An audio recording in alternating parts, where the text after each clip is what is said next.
जे अत्यंत महत्वाचा जो आता जो संभ्रम जनतेच्या मनात आहे ओबीसी समाजामध्ये की आपला अन्याय होणार आहे, जे काही त्या ठिकाणी जो काही आता मराठा समाजाचं आंदोलन झालं त्यातून जो काही शासन निर्णय झाला त्यातून काही ओबीसी समाजावर अन्याय होणार आहे, याबद्दलही आम्ही खूप वेळ चर्चा केली। आणि या चर्चेमध्ये एकच भूमिका सर्वांची आहे की जे कुणबी नोंदी आहे त्या नोंदी जी काही जीआर प्रमाणे निघेल त्या शोधून त्या कुठल्याही चुकीच्या पद्धतीच्या नोंदी दाखवू नये, चुकीच्या पद्धतीच्या नोंदी कुठल्याही समितीने त्या मान्य करू नये। मग ते ग्राम समिती असेल किंवा वंशावळ समिती असेल किंवा आमचे एडीओ तहसीलदार असतील, त्यांनी चुकीच्या नोंदीच्या आधारावर कोणतेही ओबीसीचे प्रमाणपत्र इश्यू करू नये। शासन निर्णय जो झाला आहे मराठा समाजाला मराठा कुणबी किंवा कुणबी मराठा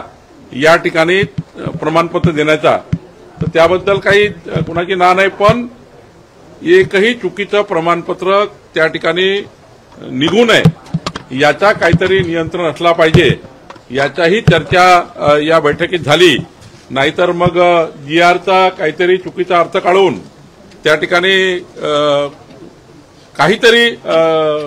नोंदी घेतल्या हे होऊ नये। जे नियमात आहे, जे मागासवर्गीय राज्य मागासवर्गीय आयोगाच्या दिशानिर्देशाप्रमाणे मराठा कुणबी किंवा कुणबी मराठा जो ओबीसी मध्ये घेतला आहे त्याप्रमाणे जे दिशानिर्देश आहे आणि जो काही जीआर आहे त्या जीआर प्रमाणे जाताना एकही खोटं प्रमाणपत्र किंवा खोट्या नोंदी किंवा खोटे प्रमाणपत्र याच्या आधारावर मात्र कुठल्याही एडीओ तहसीलदारनी चुकीचे प्रमाणपत्र देऊ नये। जे शासन निर्णय आहे की मराठा कुणबी किंवा कुणबी मराठा हे नोंद असेल तरच त्या ठिकाणी या ठिकाणी पुढे जावं असाच त्या ठिकाणी सर्वांचा एकमत होता, पण